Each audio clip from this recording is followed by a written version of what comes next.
Salut LinkedIn, salut YouTube et salut Twitch. Comment allez-vous aujourd'hui? Alors, qui est présent? Salut Dimitri.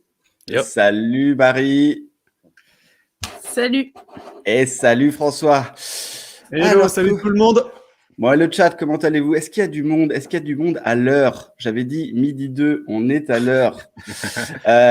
Salut Loïc, comment vas-tu? Oui, un bon son. J'adore la musique et je me suis dit que pour commencer, il me fallait un bon gros son. Comment allez-vous? Voyons, c'est vrai qu'alors, il y a un peu de décalage à chaque fois dans le chat. Il faut que je fasse avec. Toujours présent, toujours là. Hein, on a Fabrice. Fabrice, salut Fabrice, comment vas-tu? Ah, Inès est présente aujourd'hui. Bah, comment on va? Tu vas voir, tout le monde va bien aujourd'hui. Alors, on a aussi David. David, comment vas-tu? La forme, j'ai vu ta vidéo ce matin. Au top, David. Franchement, nickel. Alors, regarde, on attend un petit peu. On a du monde. Ça arrive doucement. Ça a l'air hyper stylé, cette émission. Alors, malheureusement, on a encore les bugs de StreamYard où je n'ai pas toujours la personne qui me dit ça. Je te remercie. On fait ce qu'on peut, en tout cas. Salut, Vincent. Ok, bonjour, Vincent, Cyril. Bonjour, Cyril. Ah, on parlait de casquette. On a un autre. On en a un autre. Regardez, on a Alexandre. Merci, Alexandre. Oui, Marie, elle n'a pas voulu mettre la casquette. Delphine, bonjour Delphine. Ah, un ami en commun. Bonjour Clifford, comment vas-tu aujourd'hui? N'hésite pas à m'appeler, hein. Moi je suis prêt. Il sait de quoi je parle.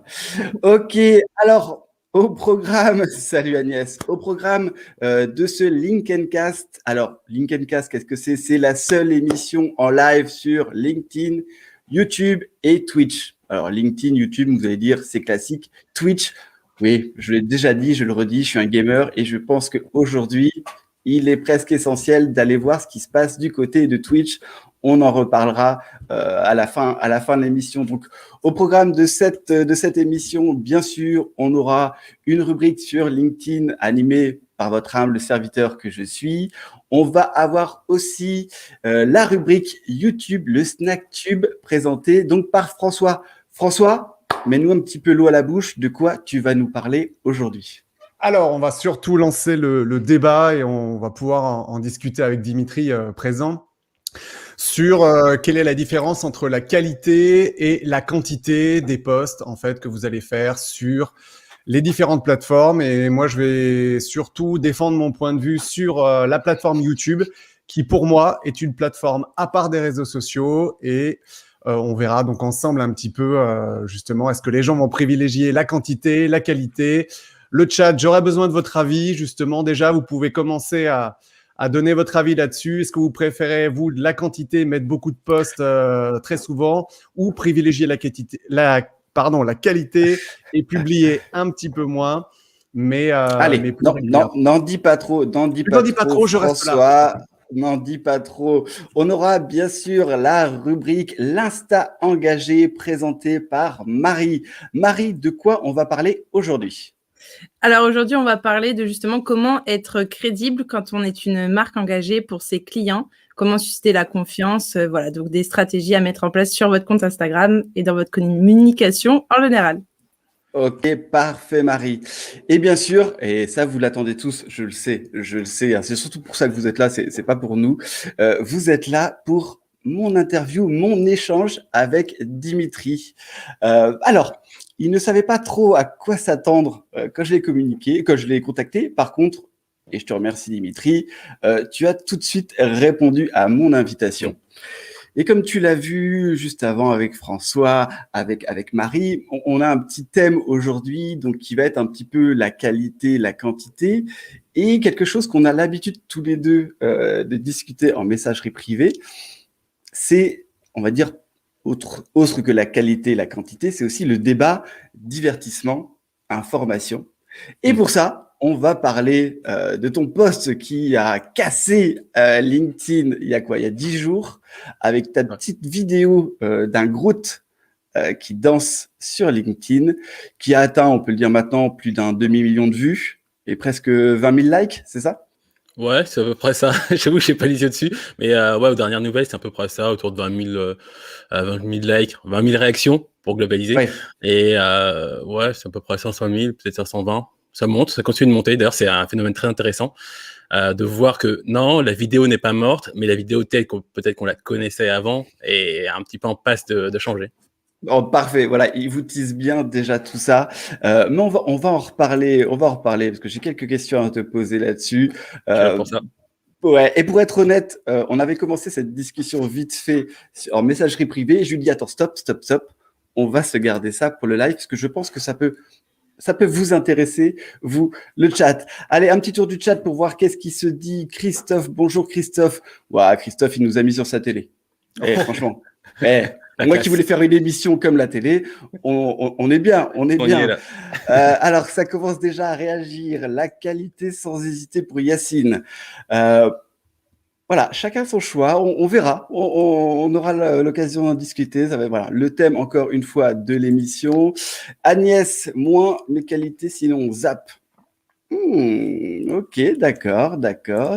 Fabrice qui nous dit, l'algo préfère pas trop de posts sur LinkedIn.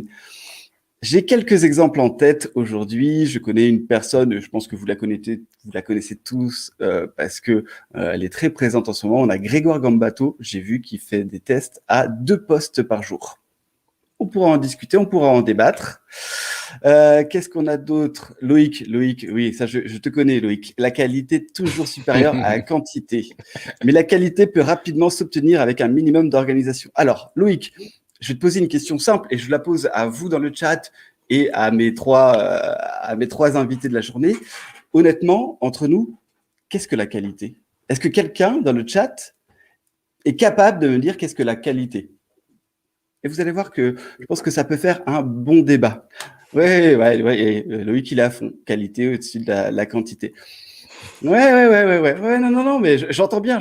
Mais Loïc, donne-moi ta définition de la qualité. Alors, juste pour vous expliquer, donc on va parler de tout ça avec François, avec Marie, avec Dimitri.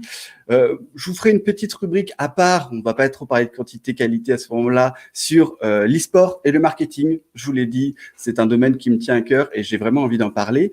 Et à la fin du live, il y aura une personne qui va pouvoir nous rejoindre pour pouvoir peut-être débattre de ce thème de la qualité et de la quantité. Ou faire sa promo, hein, je vous l'ai dit, il y a pas de souci. Vous aurez 10 minutes pour nous rejoindre et discuter avec nous. Pour commencer, je vous l'avais dit, on va passer sur une petite rubrique de LinkedIn. Et avant de parler de qualité, de quantité, et pour commencer ce débat, si on parlait un petit peu de l'algorithme de LinkedIn. Allez, c'est parti. Ça va être la rubrique les trucs et astuces de LinkedIn. Alors, je vous ai préparé un petit PDF. Vous allez voir, c'est tout simple, mais ça va nous permettre déjà de commencer à discuter avec tout ça. Allez, je vous le mets. Hop. Voilà, l'algorithme de LinkedIn. Intéressant, l'algorithme de LinkedIn. Un secret encore à l'heure actuelle, hein, qu'on est tous, qu'on aimerait tous percer à jour, mais c'est un peu comme la recette du Nutella, hein, on pense tous la connaître, mais si vous avez déjà testé, c'est jamais pareil. Alors, pourquoi l'algorithme de LinkedIn est important? On va pouvoir rentrer dans le débat. Est-ce qu'il faut faire du contenu pour l'algorithme ou est-ce qu'il faut faire du contenu pour ceux qui lisent vos contenus? Alors déjà, pour comprendre l'algorithme de LinkedIn, comment ça marche? C'est très simple. À chaque fois que vous publiez, c'est à ce moment-là que l'algorithme va rentrer en jeu. L'algorithme, ce sont des formules mathématiques secrètes gardées par les ingénieurs de LinkedIn et des autres réseaux sociaux. Et cet algorithme, il va falloir faire avec oui ou non. Alors, qu'est-ce qui va se passer? Vous allez poster votre contenu. Et quand je parle de contenu, on va avoir plusieurs formats. Et là, déjà, première question, hein, et j'en parle aussi donc à Dimitri, Marie et François. Est-ce qu'il existe un format plus puissant que les autres? Est-ce que les posts avec ou sans images sont mieux référencés, mieux vus par LinkedIn? Est-ce que Et ça, on l'a vu depuis quelques temps. Les fameux carousels sont plus puissants qu'un post avec image. Alors, attendez, je vais mieux vous le partager parce que je voulais mal partager comme je voulais. Hop. Voilà. Est-ce que les carousels sont plus forts en termes de contenu que les autres formats? Est-ce que la vidéo que je peux pratiquer, que Dimitri peut pratiquer et que vous allez voir bientôt, mon cher ami François va pratiquer, est-ce que c'est un format qui est plus visible que les autres ou est-ce que ce sont les articles? Bon, je pense qu'on peut, je ne sais pas si tu es d'accord avec moi Dimitri, je pense qu'on peut déjà éliminer les articles. Niveau riche, ça a beaucoup baissé ces dernières années. Dans le fil d'actualité, oui, c'est quasiment quasiment inexistant. Ça rejoint presque finalement le partage d'articles aussi. À la fois les articles qu'on peut faire sur la plateforme, les LinkedIn Pulse, et les articles qu'on partage dans sa veille. C'est vraiment les formats qui aujourd'hui, en termes de reach organique, fonctionnent le moins bien. Mais ils peuvent avoir un intérêt dans certaines stratégies. Exactement. De toute façon, je pense que ça, en termes de format qui fonctionne le plus, on raccrochera le wagon avec aussi le côté quantité, qualité, toute une question de stratégie, etc. Et on est d'accord, et ça on va discuter. Donc, en gros, l'algorithme, il va déterminer déjà. Alors, il paraît. Moi, je suis pas dans les petits papiers de LinkedIn, donc je connais pas ça. Mais il paraît qu'il y a du scoring. Ouais, non, pas encore. Ils viennent quand ils veulent sur le live. Ils t'ont pas ouvert les portes. Non. Ils m'ont ouvert les portes du live, je les remercie. Donc oui, il paraît qu'il y a un scoring au niveau du format. Voilà, la vidéo ferait plus. J'ai vu des posts où ils disaient que les posts avec images, il y aurait un peu moins que les posts sans images. Alors ça, honnêtement, j'ai l'impression que ça change tous les mois. Tous les mois, je vois des articles, je vois des influenceurs qui se contredisent, Bref, honnêtement, on va arrêter de parler de ça aujourd'hui. Et je pense que Dimitri, tu es d'accord avec moi. Faites, pour commencer, le format qui vous plaît le plus. Honnêtement, je suis nul en post. En post écrit, je suis une vraie quiche. Je préfère faire la vidéo, comme vous le savez. Mon format privilégié est donc la vidéo. Dimitri, il est bon un peu dans tous les formats. Il nous fait des carousels, il nous fait de la vidéo, il nous fait des posts. C'est lequel que tu te sens plus à l'aise, Dimitri? Moi, c'est toujours la vidéo. J'apprécie toujours le format vidéo. D'une part parce que c'est peut-être un peu plus naturel, plus organique, et d'autre part parce que c'est aussi la recherche de la technicité. Avoir l'image, avoir le son, savoir monter, etc. Et surtout, c'est vrai que par rapport à toi, tu es un technicien. Tu es un vrai technicien, ça se voit. Moi, j'ai toujours adoré tes images. Tu as été une des personnes qui m'a le plus influencé au niveau de la vidéo. Moi, j'avoue que la vidéo, c'est plus pour le branding. Parce que je suis quelqu'un, vous voyez, je parle avec les mains, je m'exprime mieux à l'oral qu'à l'écrit. Mais effectivement, toi, j'ai toujours vu ce petit côté technique, et on en reparlera. C'est aussi pour ça que tu t'attaques cette année à YouTube. Ok, bon, on a vu les formats. Donc, en gros, on va déjà analyser votre format. LinkedIn va analyser votre format pour savoir ce que c'est. Quelques erreurs à éviter quand même, peu importe le format que vous faites. Les liens externes. Alors, encore une fois, attention, tout ce que je dis, je n'ai pas la science infuse, je ne connais pas exactement, mais il y en a plusieurs qui ont fait des tests et les liens externes pénaliseraient votre publication. Pourquoi ? C'est très simple, faut déjà comprendre comment marche un réseau social. Le réseau social, son but, c'est que vous restiez le plus longtemps sur LinkedIn ou sur YouTube ou sur Twitter ou sur Instagram. Dès que vous faites un lien externe qui va vous sortir de ce réseau, forcément, LinkedIn ne va pas apprécier. Et donc, normalement, il va baisser un petit peu la visibilité de votre post. Ce qui revient le même pour les vidéos YouTube. Les vidéos YouTube, forcément, ça va plus être gagnant pour YouTube, donc LinkedIn n'aide pas. Je sais, c'est compliqué, on aimerait bien mettre les vidéos YouTube, ça pollue parce qu'il faut prendre des morceaux de sa vidéo YouTube et la mettre sur LinkedIn. Je sais que Dimitri, tu as fait pas mal de tests comme moi, à mettre des vidéos en native, à faire des teasers de vidéos. Moi, je sais que j'ai testé les teasers. Mi-raison. Ouais, c'est ça, on est d'accord.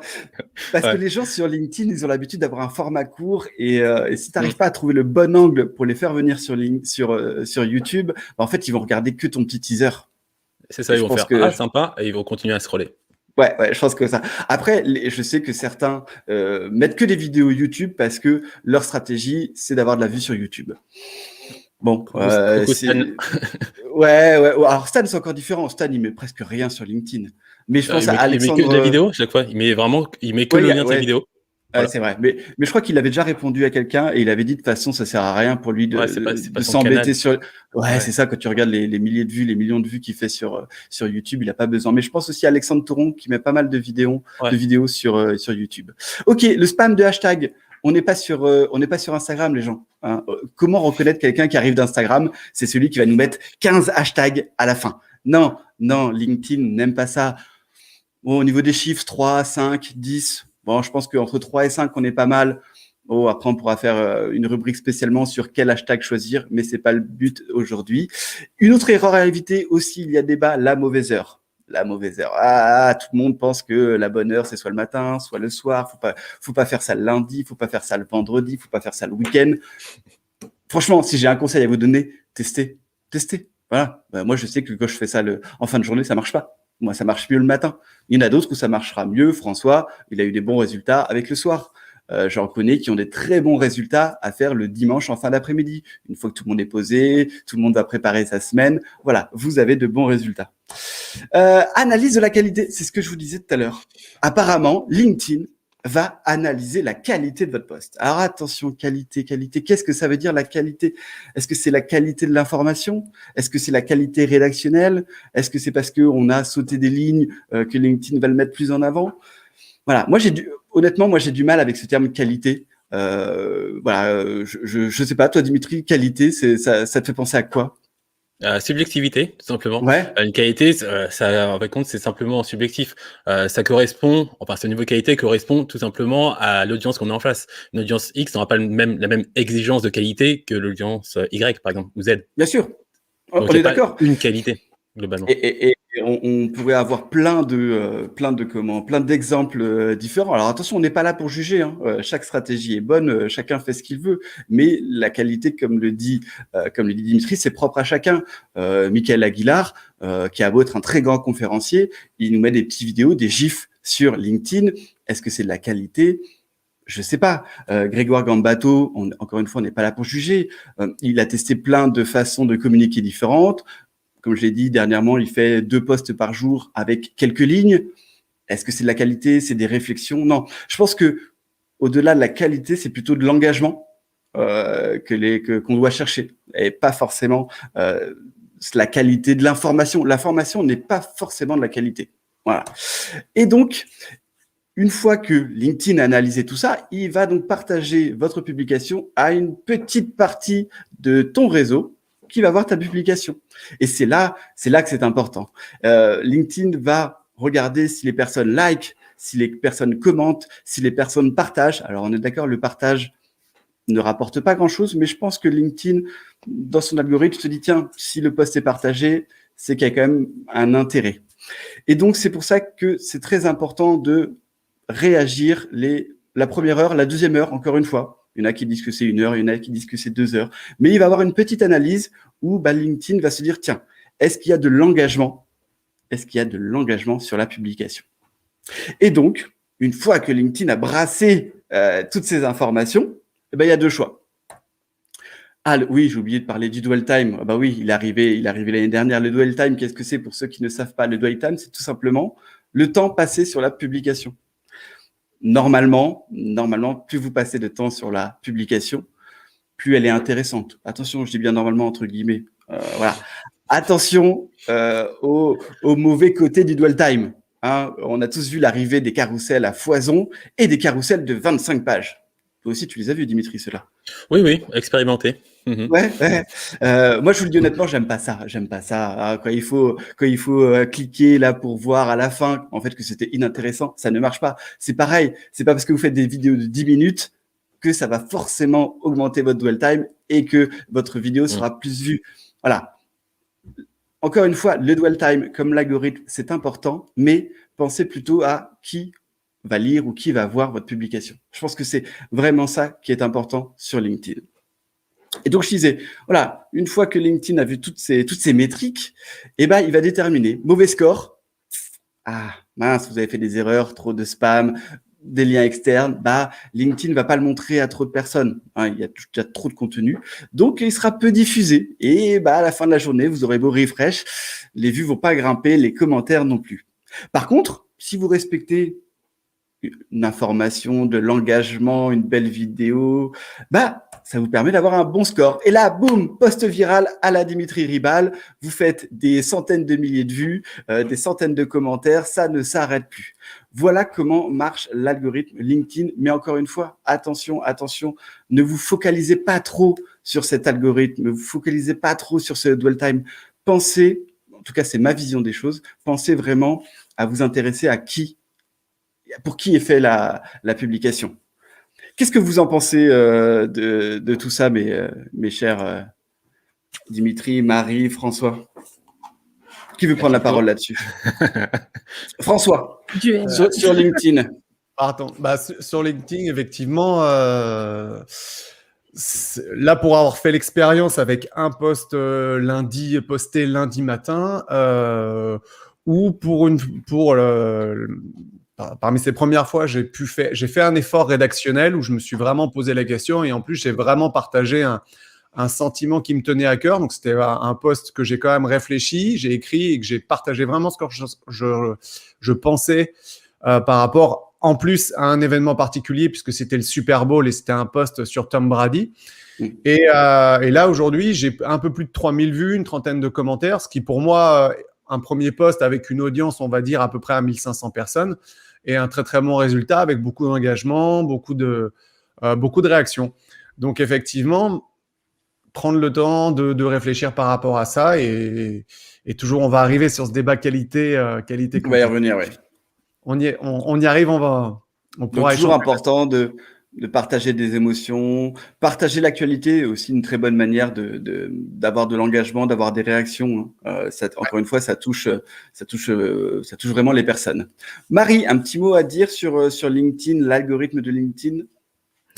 Sur LinkedIn, du coup, oui, ça va être ça au niveau de la qualité. De toute façon, on verra tout à l'heure, mais ça va dépendre, je pense, beaucoup de l'audience que tu as.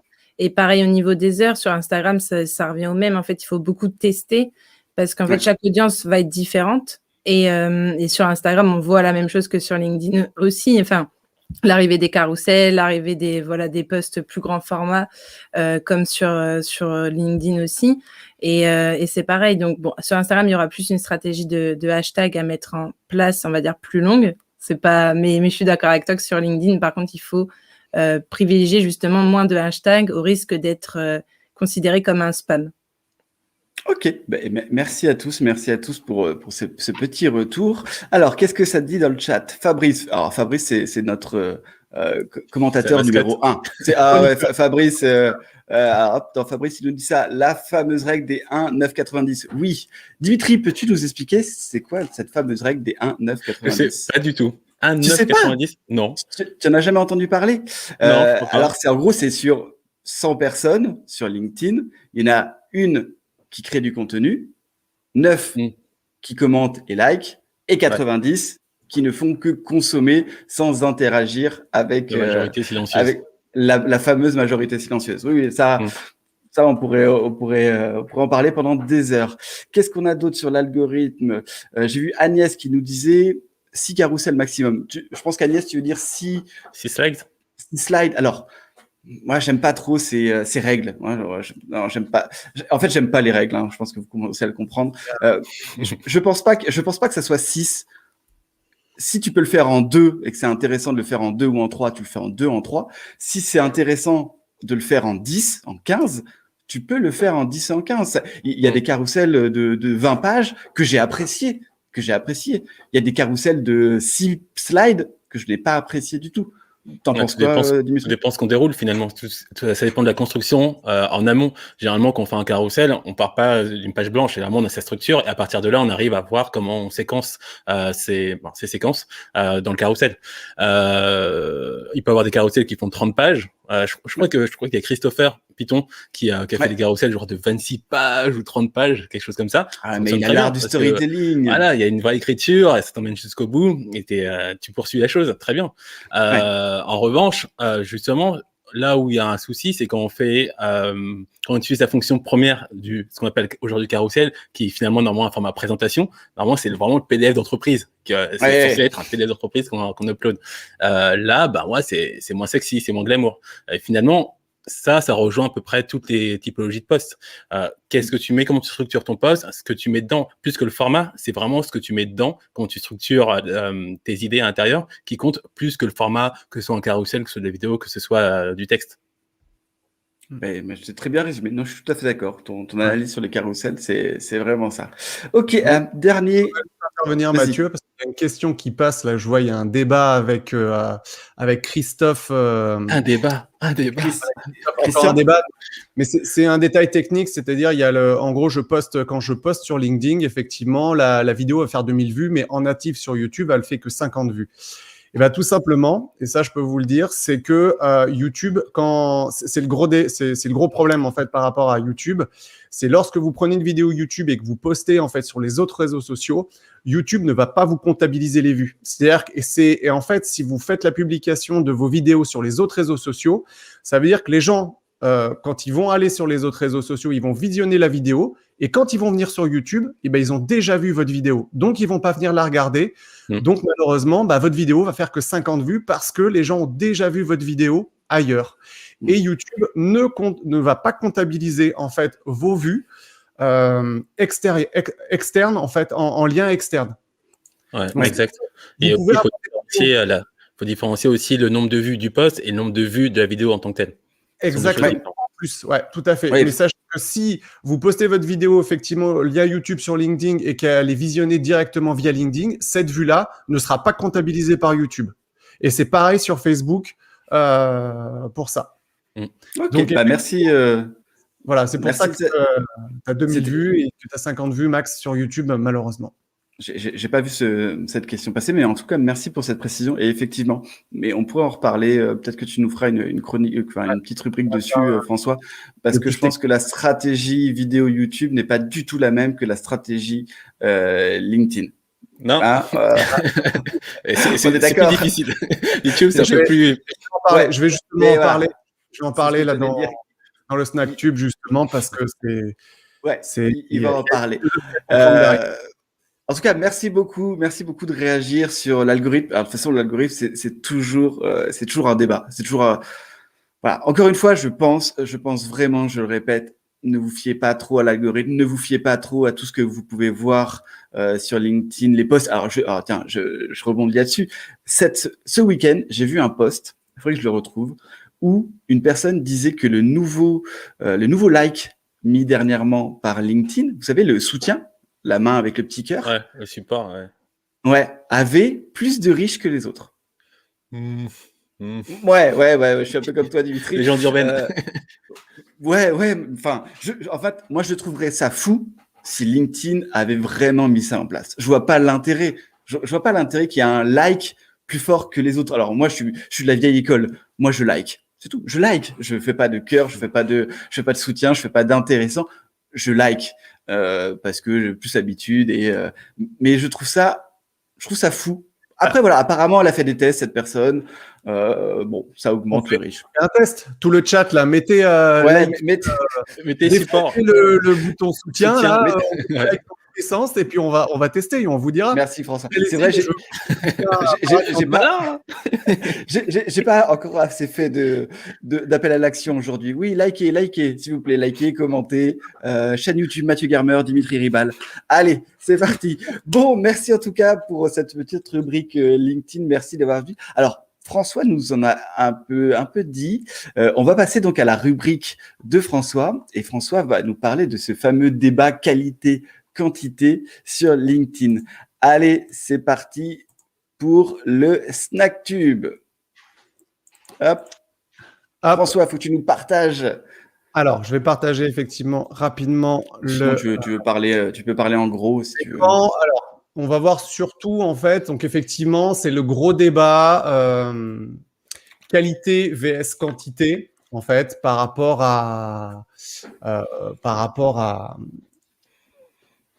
aux différents posts que vous allez faire sur les réseaux sociaux. Et en fait, ce qui est super important à savoir, c'est qu'il y a différents points de vue.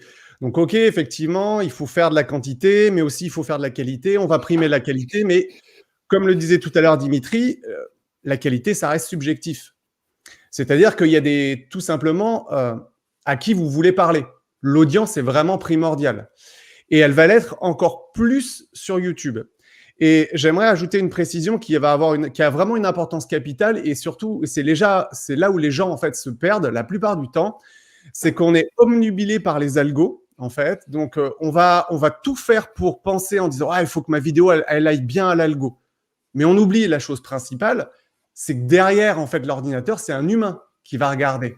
Alors est-ce que vous voulez adresser et configurer votre vidéo pour un algorithme, ou est-ce que vous voulez configurer votre vidéo pour un humain?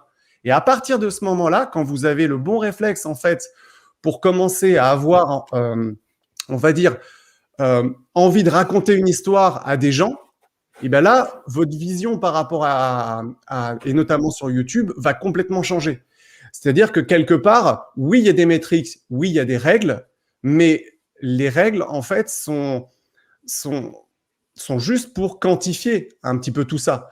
Mais si vous amenez de la qualité, et c'est là où on va pouvoir juger, enfin, la qualité, c'est quoi? Par rapport à qui? Par rapport à quels critères on va se fixer dessus? Alors, pour commencer, en fait, c'est vrai que le marketeur américain Gary Vaynerchuk, Gary V, lui, il est sans appel. C'est la quantité supérieure à la qualité. On doit publier tout le temps, partout, le plus possible, parce que la qualité, c'est subjectif. Et la quantité est mesurable. Et la quantité est mesurable aussi, effectivement. Alors, tout à fait d'accord sur les réseaux sociaux autres que YouTube. Pourquoi? Et ça, je vous l'explique justement avec le partage d'écran que vous voyez là, c'est la chaîne Creator Insiders. C'est la chaîne non officielle, comme je vous en avais parlé, des gens qui travaillent chez Google Analytics. Et c'est une vidéo qui est sortie en septembre 2020 et qui nous présentait en fait des nouvelles datas qu'on va avoir par rapport à comment ils vont catégoriser les viewers. Et ça, c'est extrêmement important parce qu'ils se sont rendus compte en fait que les gens avaient beaucoup d'abonnés, mais des fois, c'était plutôt des abonnés où on pouvait les truquer. On pouvait acheter des abonnés, on pouvait acheter des likes, on pouvait acheter des commentaires. Et ils se sont rendus compte en fait que c'était pas ça, ils pouvaient pas représenter les vidéos postées juste par ces métriques. Donc, il y a deux métriques qui ressortent principalement, on en parlera plus tard, c'est le taux de clic sur vos vidéos et le fameux watch time. Combien de temps les gens vont rester effectivement sur votre vidéo. Tu regardes tout ça, Dimitri, toi? Ouais, tout à fait. Voilà. Ouais, pour le coup, c'est vraiment un autre monde comparé à LinkedIn et ses ressources très chiches concrètement. Et ouais, c'est super intéressant et on peut aller beaucoup plus loin que sur LinkedIn. Et donc, pour comprendre en fait un petit peu comment YouTube va calculer tout ça, c'est qu'aujourd'hui, ils vont mettre en place, ils l'ont déjà mis, ça peut nous donner une petite idée quelque part de l'algo, c'est que vous allez avoir 3 types en fait de viewers qui vont catégoriser. Donc, les nouveaux viewers, c'est les gens qui découvrent votre vidéo. Les casual viewers, c'est ceux qui vont revenir, mais qui vont consommer très peu de votre contenu. Et les return viewers, c'est les gens qui vont revenir régulièrement sur votre contenu pour le consommer. Et YouTube va vraiment privilégier les return viewers, tout simplement parce que ça veut dire que vous avez une audience qui fidélise, donc ça fait venir les gens plus régulièrement sur la plateforme YouTube. Et ce que veut YouTube, c'est que les gens restent le plus longtemps sur la plateforme. Donc, à partir de là, lorsque vous avez une audience, une vraie audience qui se construit, pas des abonnés, pas des likes, pas des commentaires, ils vont pouvoir mesurer un petit peu tout ça. Si on avance un petit peu dans la vidéo, effectivement, on le voit ici. Et quelque chose d'extrêmement important, et c'est ça où YouTube peut frustrer énormément de gens, contrairement où on peut faire des tests sur LinkedIn très rapides, on a des réponses très rapides. Comme vous pouvez le voir, et ça, c'est des petits détails vraiment techniques, c'est que ils vont analyser sur le mois passé. Donc, le temps d'analyse en fait de YouTube, quand ils vont analyser en fait des stats, c'est sur le mois précédent. Donc, on va appeler ça un mois glissant. C'est-à-dire que vous publiez une vidéo par jour comme un fou en fait sur YouTube et vous n'avez pas de vues. Vous comprenez pas pourquoi. Tout simplement parce que il n'y a pas assez d'analyse. Il faut attendre, il faut voir si vous avez, si YouTube va privilégier, si vous avez vraiment des des viewers en fait qui sont récurrents.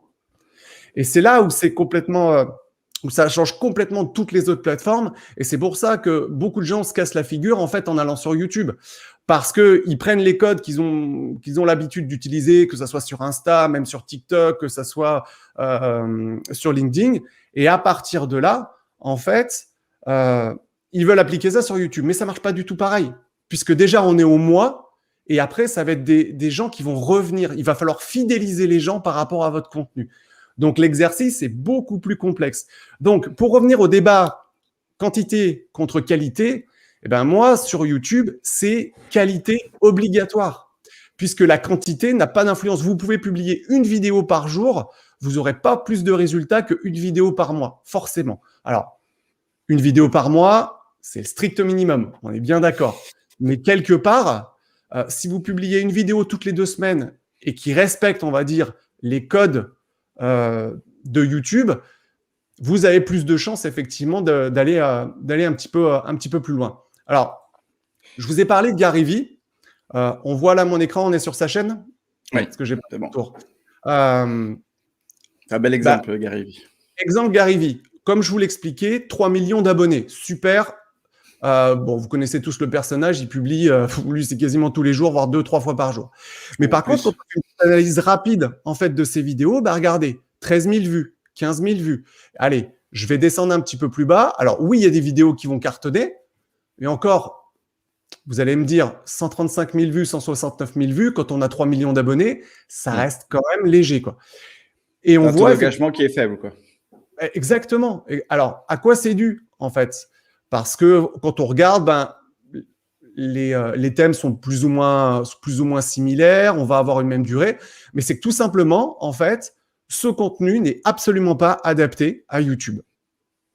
Et comme il publie énormément de contenu partout, bah, les gens vont consommer le contenu, mais mettez-vous à la place, en fait, lorsque vous consommez du YouTube. Quand vous allez sur YouTube, vous n'allez pas consommer du Instagram, du TikTok, où je veux me laver la tête et hop, je vais consommer ça en snack quelque part. Lorsque vous allez sur YouTube, vous êtes parti pour des sessions quasiment de 10 minutes, 15 minutes, 20 minutes. Donc, vous sélectionnez quand même beaucoup ce que vous allez regarder et vous avez envie de voir du contenu vraiment qualitatif. Et c'est pour ça, en fait, que Gary, qui n'a pas adapter ses vidéos, vu qu'il reprend en fait tout simplement ses vidéos et il les reposte directement sur YouTube, il n'a pas forcément fait du contenu spécifique pour cela. Et il y a un autre exemple. Il a pas une stratégie YouTube, Gary. Il a une stratégie multicanal qui est plus basée sur les réseaux sociaux, Instagram, hors Twitter, je suis pas, mais je crois qu'il est aussi sur Twitter, TikTok. Enfin, voilà. Après, je rebondis à ce que disent certains. C'est vrai que Gary Vee, par rapport à d'autres, a aussi une équipe monstrueuse derrière lui. Attention, Gary Vee ne fait pas tout seul. Attention. En plus. Et ça, c'est un autre exemple. Tu connais toi aussi, Dimitri. Encore plus parlant. Oui. Ça, c'est Mathieu. C'est la reine. C'est la reine de la vidéo sur LinkedIn. Voilà, Mathieu m'en avait parlé. Sur LinkedIn. C'est exactement ce qu'on va voir. Sur LinkedIn. Sur LinkedIn, 20 millions de vidéos, combien de 500 000 personnes qui la suivent, je crois. Enfin, c'est stratosphérique. Et qu'est-ce qu'elle fait? Elle dit, tiens, je vais prendre mes vidéos, je vais les publier sur YouTube et on va voir ce que ça donne. Et là, je crois que le résultat est sans appel. J'ai fait pareil. 36 vues, 67 vues, 42 vues. Mais qu'est-ce qui se passe? J'ai 20 millions de vues d'un côté. Et là, j'ai trois pelés 4 tondus qui viennent voir mes vidéos. Je ne comprends pas. Petite précision pour ceux qui ne la connaissent pas, voilà, comme je dis, c'est la reine de la vidéo sur LinkedIn. Chaque vidéo fait 20 000 vues sur LinkedIn. On a des vidéos où on monte à 1000 likes et 600 commentaires. Pour vous donner un ordre d'idée de comment aller sur LinkedIn. Et effectivement, c'est la reine. Quand on regarde, mais c'est la reine. Hein. Il y a pas. Alors, c'est un personnage, hein, c'est quelqu'un qui a vraiment un style de vie, qui a voulu être chanteuse, qui s'est totalement plantée, qui avait une agence de vidéos sur Facebook et donc elle a ramené ça sur LinkedIn et aujourd'hui elle transforme des chefs d'entreprise en vidéastes.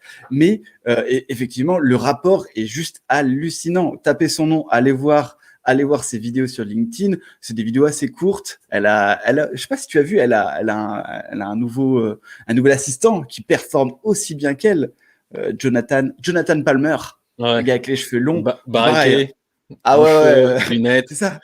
Et alors, ils ont du storytelling tous les deux. Hein. Elle était chanteuse loupée. Lui, il était presque SDF. Il s'était fait jeter de chez lui. Mais bon, voilà.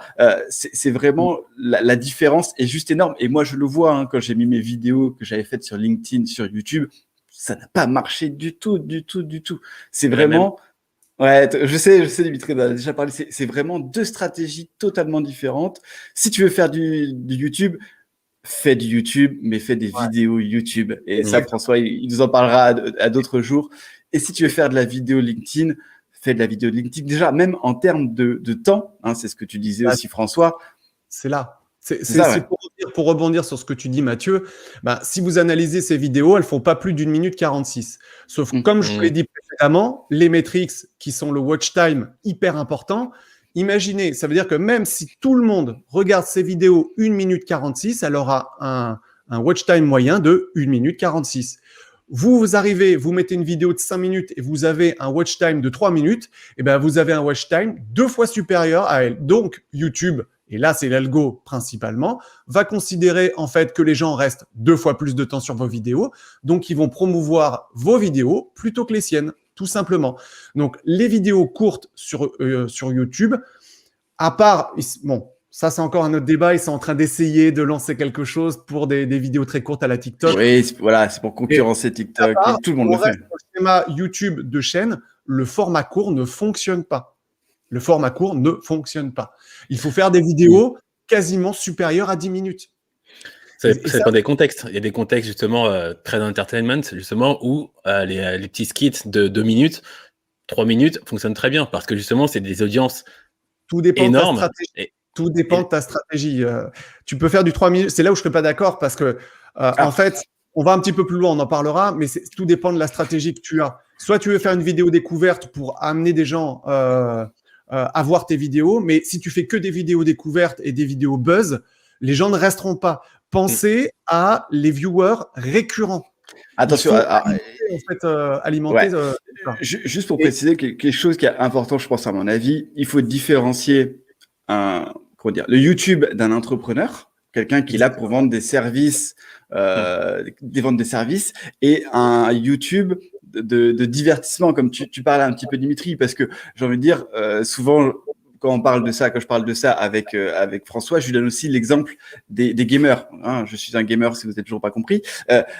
Des personnes comme Gotaga, voilà, des gros streamers français postent une vidéo par jour qui font des centaines de milliers de vues. Mais ils ne sont pas là pour vendre quelque chose. Ils sont là pour vendre du temps d'attention. Et chaque vidéo YouTube leur rapporte de l'argent. Alors qu'un entrepreneur fait de la vidéo YouTube pour se faire connaître et après vendre ses services. Je pense que c'est une grosse différence. Et aujourd'hui, on a peu de personnes, on a quelques youtubeurs un peu comme Stan qui peuvent être entrepreneurs et utiliser YouTube comme canal principal. Après, on va accélérer un petit peu, François, parce que sinon, je finis là-dessus. Pour vous expliquer différence qualité vs quantité, je vais parler rapidement de Yann Leonardi. Pour ceux qui ne le connaissent pas, je vous conseille vivement sa chaîne. Il a une analyse des tunnels de vente et une analyse marketing qui est extrêmement poussée. Lui, ça fait 2 ans qu'il est sur YouTube. Il publie environ une vidéo par mois. Et au bout de 2 ans, il arrive à 16 000 abonnés en publiant une vidéo par mois. Donc, c'est possible. Par contre, ces vidéos sont extrêmement bien travaillées, très bien renseignées, très qualitatives. Et il en fait aussi la promotion via ses newsletters. Ça, c'est important. Il y a d'autres canaux, oui. Donc, voilà. Okay. Donc, je finis. Pour conclure, pour moi, si vous faites du YouTube, privilégiez la qualité, pas la quantité. Et pensez vraiment qu'en face, vous avez des humains. Oubliez l'algo, oubliez tous les hacks sur le SEO, tout ce que vous pouvez, TubeBuddy, par exemple. Oui, non. Le plus important, c'est vous avez des humains en face, racontez-leur des histoires, tout simplement. Voilà, et je vous remercie en tout cas pour ce petit SnackTube. J'espère que ça vous a été utile. N'hésitez pas à me poser des questions dans les commentaires. On va y répondre un petit peu plus tard. Merci François. Très intéressant. De toute façon, je pense que YouTube intéresse de plus en plus de personnes, parce que c'est de plus en plus facile de s'y mettre. Mais Dimitri, je pense que tu es d'accord avec moi, c'est pas la portée de tout le monde. Et attention à ne pas prendre d'exemple de youtubeurs qui ont des milliers et des millions de vues. Comme le dit très bien, hop, je remonte Aurélie en commentaire. Pour la vente de services, on n'a pas besoin de faire des millions de vues. Je pense que le mieux, c'est de créer une audience qui soit engagée, qui soit vraiment intéressée par ce que vous dites, et ça suffit. Il y a plein de youtubeurs, il y a plein de marketeurs qui ont des toutes petites audiences, et je vous promets qu'ils gagnent des dizaines de milliers d'euros chaque mois. On aimerait tous, hein, Dimitri. Mais voilà, ne vous fiez pas trop aux statistiques, aux vanity metrics. Voilà. Préférez, comme dit François, parler à des humains et créer une communauté engagée, mais comme sur LinkedIn au final, plutôt que de vouloir de la vue à tout prix. La vue n'amène pas forcément, autre débat, du business. Encore merci François. Tous ceux qui ont des questions pour François, parce que je vois que ça n'arrête pas dans le chat, c'est normal. Et vous avez son LinkedIn juste en dessous. Et vous lui posez les questions en messagerie privée. On ne peut pas répondre à toutes vos questions. Je vous remercie beaucoup. On a beaucoup de questions. C'est parfait. Vous êtes chaud aujourd'hui. On va passer à une autre plateforme, un autre réseau social très intéressant qui est donc Instagram. Et c'est Marie qui va nous en dire plus. Donc, Marie, c'est la stratégie des marques engagées, c'est ça ? C'est bien ça. En fait, finalement, François, on va se rejoindre. Je vais en parler à la fin, justement, de tout ce qui est qualité, quantité. Mais là, je voulais partager avec vous aujourd'hui, justement, un sujet que je trouve hyper passionnant quand on est une marque engagée, puisque la crédibilité aujourd'hui et la confiance des clients, des consommateurs, c'est un gros sujet.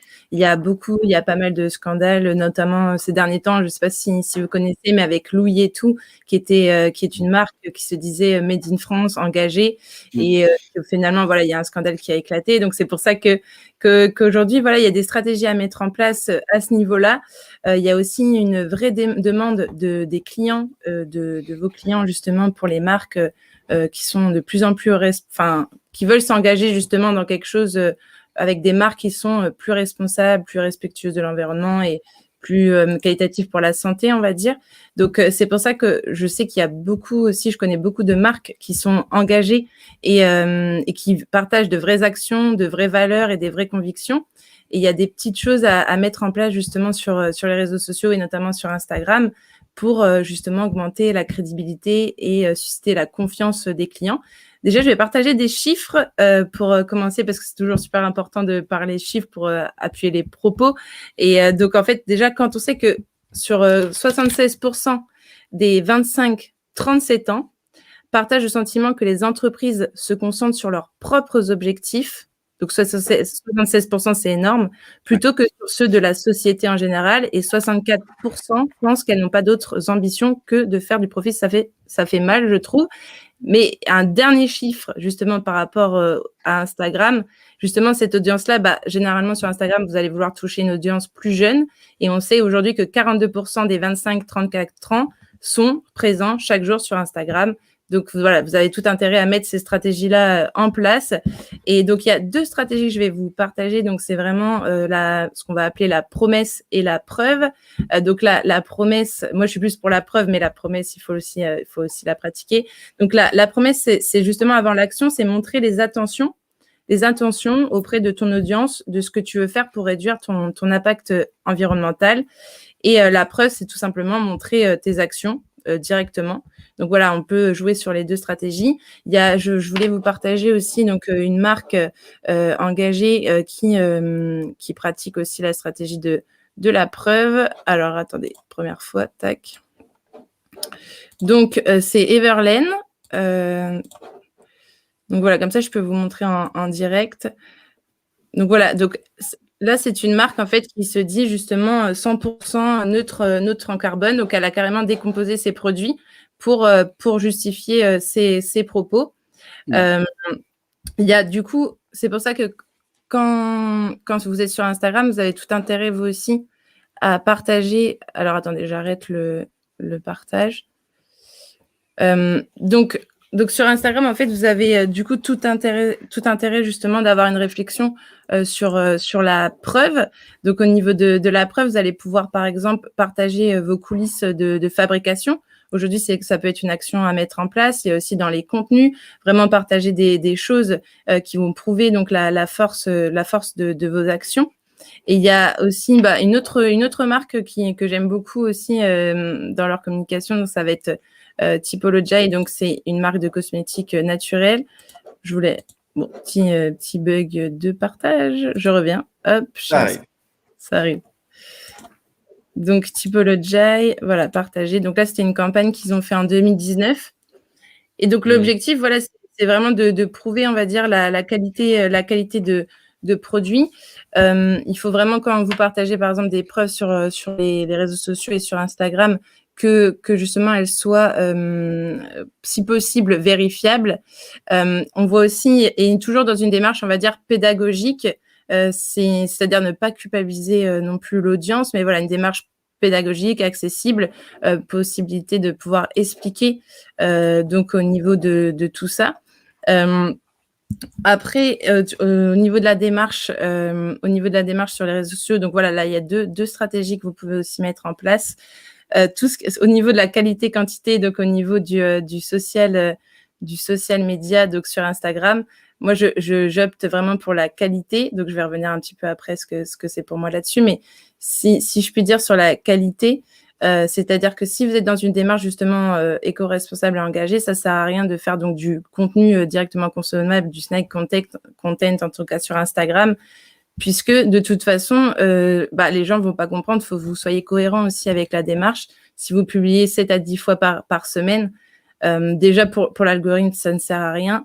Et aussi, donc juste 3 fois pour moi, c'est quelque chose de bien. Si en plus vous faites quelque chose de voilà qui vous donnez de l'information, vous partagez des conseils, du contenu. Et quand vous êtes une entreprise aussi, vous avez ça dépend de vos objectifs, mais vous n'avez pas vocation non plus à devenir influenceur. Votre objectif, c'est d'avoir des clients et d'avoir aussi donc ou des prospects qualifiés voilà sur les réseaux sociaux. Donc voilà, il vaut mieux faire des contenus qui soient de qualité avec des actions, une stratégie derrière de qualité pour une audience justement qui correspond à vos cibles en fait, plutôt que de faire et qui va justement avoir plus d'engagement. L'objectif, ça va être de mobiliser votre audience, de la sensibiliser aussi sur vos enjeux environnementaux. Plutôt que justement faire beaucoup de contenu. Au final, vous allez avoir très peu d'engagement. La qualité des posts de qualité, ce que j'appelle aussi sur Instagram, donc c'est des posts qui vont répondre du coup aux attentes de votre audience, mais surtout, par exemple, des fois, je vois des posts où il va y avoir juste des hashtags, il n'y aura pas du tout de contenu derrière. Donc, en fait, vous allez avoir juste une photo de paysage, etc. Mais c'est une entreprise. Et du coup, il va pas y avoir de valeur ajoutée. Ou alors vous allez souhaiter peut-être bon week-end ou quelque chose comme ça, mais il n'y aura pas d'engagement, en fait, il n'y aura pas d'appel à l'action, il n'y aura pas de contexte, d'information avec de la valeur peut-être amenée justement sur votre dernier article avec des liens en bio. Sur Instagram, vous ne pouvez pas mettre de liens dans les publications. Voilà, mais vous pouvez faire un appel à l'action sur votre biographie avec Linktree. Je vous partage aussi ce petit outil-là qui est super bien pour Instagram. Vous pouvez mettre justement dessus justement plusieurs liens, donc ça soit sur votre site, sur votre dernier article de blog, sur peut-être votre dernière vidéo YouTube ou LinkedIn. Donc voilà, il y a pas mal de choses. Donc pour moi, voilà, je privilégie aussi la qualité, non seulement pour que vous soyez crédible auprès de votre audience, pour aussi que vous ayez donc 3 posts par semaine, c'est très bien, mais aussi que pour que vous ayez justement que ça soit donc cohérent par rapport à vos convictions, faire moins mais mieux. Vous allez pouvoir voir aussi en story, justement, ce que je vous disais tout à l'heure, partager voilà les coulisses de fabrication, partager des portraits voilà de vos collaborateurs, de vos employés avec qui vous travaillez, pour montrer aussi voilà que c'est pas juste des promesses, mais qu'il y a de véritables actions derrière. Il y a des marques aussi qui travaillent même sur leurs emballages, qui sont éco-responsables, etc., qui font des partenariats avec d'autres entreprises. Je discutais la semaine dernière avec quelqu'un, c'est une entreprise qui s'appelle Boost, par exemple, qui promouvoit ça aussi. Donc voilà, il y a une vraie démarche de A à Z que vous pouvez, n'hésitez pas à la montrer vraiment sur Instagram et sur les réseaux sociaux. Vous avez pas mal de choses maintenant. Vous pouvez partager donc des formats courts là sur Instagram. Vous pouvez, justement, c'était pour concurrencer TikTok. Donc il y a En gros, vaut mieux garder une communication cohérente, surtout quand on est une marque engagée.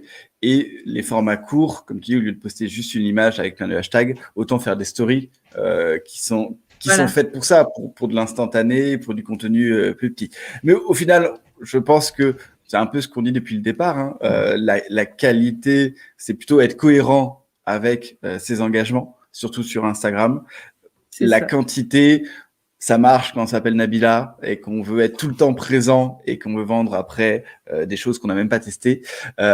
Encore une fois, je pense depuis tout à l'heure que les deux stratégies dépendent de vraiment ce qu'on veut faire sur cette plateforme, que ce soit LinkedIn, YouTube, Instagram. La quantité, c'est une stratégie, attention, c'est une stratégie qui marche pour certains, plus pour des influenceurs, je pense, qui vivent de ça, qui vivent d'une communauté très large pour vendre des produits, alors que dès qu'on est une marque ou dès qu'on vend du service, vaut mieux avoir une communication qui soit tournée vers son audience, qui soit engagée, plutôt que, comme on le disait, faire de la quantité. Merci beaucoup, Marie, pour cette petite rubrique sur l'Instagram engagé. Bon, en tout cas, ce que j'aime bien, c'est qu'on est tous d'accord. On est tous d'accord. Par contre, on a perdu Dimitri. Non, Dimitri, il n'est pas sur la qualité aujourd'hui. Dimitri, il est invisible. Ah, revoilà Dimitri. Merci beaucoup, Marie. N'hésitez pas, ceux qui ne l'ont pas encore fait, si vous voulez plus de conseils de la part de Marie, vous la retrouvez et sur LinkedIn et sur Instagram. Donc, le Instagram, c'est Marie Legros, CM. Voilà, je le répète. Si vous avez des questions, vous allez directement en messagerie privée. Merci beaucoup. Bon, Dimitri, tu es de retour. Je pense que ça va être ton heure. Allez, on va passer à l'interview de Dimitri. Bon, Dimitri, hein, je le redis, mais c'est encore un plaisir de te recevoir, surtout pour parler de ces sujets. Je sais que c'est des sujets je sais que c'est un sujet que tu aimes beaucoup. Et je profite, donc, comme je l'ai dit en début de live, de cette publication, comme je l'ai dit tout à l'heure, qui a cassé LinkedIn il y a 10 jours. Pour résumer, pour ceux qui n'étaient pas là ou ceux qui ne le savent pas, Dimitri… Problème technique. Tu nous entends ? Je n'ai plus de son. Ah, tu n'as plus de son, je parle tout seul. Ah, mince. Puis le moment où on doit faire l'interview. Direct. Ouais, c'est ça arrive. Attendez, on a… Est-ce que je l'ai retrouvé ? Tu m'as retrouvé. J'étais en train de dire plein de vacheries sur toi, tu n'as rien entendu. Donc, je disais, oui, j'espère… Je suis ravi de te recevoir dans cette émission aujourd'hui parce que c'est des discussions qu'on peut avoir tous les deux en messagerie privée. Et ça tombe bien que tu aies fait cette fameuse publication il y a il y a 2 semaines à peu près maintenant sur LinkedIn. Pour résumer, un petit Groot qui danse, animation créée par Tim Gray. Et ça, je pense qu'on va en discuter parce que il y en a qui l'ont pas capté. Donc, Dimitri nous a fait une petite publication où on avait un Groot qui dansait sur du Michael Jackson, c'est bien ça ? Exactement. Et qui débordait un petit peu de l'écran LinkedIn et qui a fait des chiffres monstrueux. Alors, je ne sais pas pour toi, c'est ta plus gros chiffre que tu as fait, Dimitri, avec cette publication ? Maintenant, oui. À un moment, je me suis dit, bon, il va s'arrêter juste en dessous de ce que je propose à peu près tous les étés maintenant. Mark Zuckerberg, Facebook, sur le recrutement. Du coup, maintenant, c'est le plus gros poste en termes de métriques. C'est aussi en génération de leads, etc. Ça a fonctionné. Ok, alors, moi, j'avais une petite question déjà pour commencer. J'avais vu cette publication de Tim Gray quelques jours avant que tu la postes. Je voulais savoir, est-ce que quand tu l'as lancée, quand tu l'as faite cette publication, est-ce que tu pensais que ça allait avoir ces chiffres ? Est-ce que tu l'as fait exprès ? Ou est-ce que c'était tout simplement un test ? Troisième option, pour le coup, sur LinkedIn, comme sur la plupart des plateformes, en fait, autant j'ai une stratégie globale, mais cette stratégie globale, en fait, elle comprend toujours des tests. Donc, dès que je vois un truc où je me dis, je vois pas très souvent, on va tester. hop, je prends, je teste. De toute façon, j'ai pas grand-chose à perdre en faisant des tests en continu sur la plateforme. C'est comme ça, de toute façon, que j'ai toujours fait. Et je pense que je vais continuer à faire ça. Dès qu'il y a un peu de nouveauté, dès qu'il y a quelque chose qui me titille un peu l'esprit, je vais le tester. Parce que je considère qu'aujourd'hui, j'ai une audience assez large. J'ai pas une audience que de social media manager ou que de marketeurs ou que de personnes qui sont fans de la vidéo. J'ai une audience assez large. Du coup, ça me permet d'avoir un panel finalement assez représentatif de ce qui peut fonctionner pour un profil comme le mien, en tout cas. D'accord, d'accord. Effectivement, ça a fait des chiffres. Alors, j'ai vu que là, tu as fait dernièrement un post où tu voulais partager un petit peu ces fameux chiffres de leads, de vues. Qu'est-ce que Ouais. ça a donné? Qu'est-ce que ça a donné concrètement? Concrètement, ça a donné une boîte LinkedIn saturée, ça a donné des monstres de notifications, un non-traitement de tous les commentaires. Voilà ce que ça a Tu donné. m'étonnes. Donc, il y a du positif et négatif. Hein. Forcément, c'est du temps, c'est de l'engagement que je dois remettre dedans sur ce poste. Mais ça montre que finalement, c'est un peu à l'image du poste, c'est que il faut parfois un peu sortir du cadre justement pour pouvoir proposer quelque chose de nouveau et qui peut se viraliser finalement. Et évidemment, si ce type de poste, on le voit toutes les semaines, ça va perdre de son effet. Alors, on va y revenir sur ça parce que moi, j'ai vu d'autres personnes l'utiliser et honnêtement, ça n'a pas fonctionné du tout. Je pense que l'attrait nouveauté et, comme tu dis, le fait que tu aies une audience assez large, on est à plus de 20 000 maintenant, pour moi, c'est ce que j'appelle, tu as une caisse de résonance qui n'est pas la même que tout le monde, qui n'est pas la même que la plupart des personnes sur LinkedIn. Mais moi, ce qui m'a fait marrer, c'est ce que tu me disais en messagerie privée, c'est que tu as eu des personnes qui t'ont demandé des devis pour ce genre d'animation, alors Oui. que tu as pourtant bien cité la personne qui fait ça. On le voit même dans la publication, on voit la tête de Tim Gray. Ça veut dire que les gens ont liké, ont vu, sont allés le voir directement en messagerie privée sans vraiment lire le post. Non, ni lire mon profil, ni quoi que ce soit. C'est un peu le principe d'achat compulsif. Ah, c'est beau, ça brille, du coup, il me le faut. J'ai aussi des appels comme ça, où on m'a posé des questions sur l'animation, etc., alors que c'est pas de base ce que je propose. Ouais, ouais. Encore une fois, est-ce que ce genre de publication a un intérêt pour ce que toi tu vends? Ou en fait, c'est le fait que ça soit multiplié et qu'il y ait eu des milliers, des centaines de milliers de vues qui t'a permis de te faire découvrir à d'autres personnes qui sont quand même intéressées à ton profil? Est-ce que tu as eu du vrai lead pour toi? Ouais, il y a un peu des deux. Il y a à la fois des leads qui ne sont pas finalement, qui sont vraiment pour l'animation, etc. Alors que c'est pas vraiment ce que je propose. En tout cas, en premier lieu, moi je suis principalement de la stratégie, je fais très peu d'animation au final. De l'autre côté, évidemment, l'accroissement de cette visibilité m'a permis d'avoir des vrais leads, des leads vraiment intéressés par mes services. Donc il y a un peu des deux. L'inconvénient que ce soit pas hyper ciblé comme ça, c'est que derrière, ça demande beaucoup plus de temps en termes de traitement. Où on a un ratio finalement de leads intéressés un peu moins, un ratio moins important, moins intéressant que sur un poste hyper spécialisé qui fera moins de vues, qui fera globalement moins de leads, mais tous les leads qui en découleront globalement seront qualifiés. Oui, parce que c'est vrai que quand on regarde un petit peu ton profil et ton activité, tu es quelqu'un qui utilise différents formats. Hein. C'est vrai que ton format principal reste la vidéo, mais depuis quelques temps, j'ai vu que tu fais plus de posts juste écrits. Pendant un temps, tu as fait des carousels. Là, comme tu dis, la petite attrait de nouveauté qui a fait du bruit. Tu vois une différence en termes de lead par rapport à tous ces formats? Ouais, en termes de maturité de lead, entre les personnes qui sont vraiment au tout début, qui se posent des questions, comment me positionner, etc. Il me faut une mascotte, par exemple. C'est un truc qui m'est revenu souvent, genre, est-ce que vous pouvez me faire une mascotte animée, genre. Pourquoi? Où est-ce que tu en es? En quelle stratégie ça s'intègre, etc. Tu vois, il y a tout ce travail finalement de réflexion. Alors que quand par exemple, j'utilise les posts écrits sont généralement relatent, comme souvent, de la documentation de mon parcours. C'est-à-dire que ce sont des personnes qui sont peut-être qui ont le même statut que moi, qui sont indépendants, qui se lancent ou qui sont en plein dedans et qui finalement se reconnaissent. C'est une autre typologie. C'est plus un côté communautaire. Il y a les carousels, par exemple, où je décortique rapidement finalement un principe, un concept. Là, ça permet d'asseoir un peu, je dirais pas une notoriété, mais une connaissance métier. Ouais. Donc en fait, c'est pas les mêmes leads.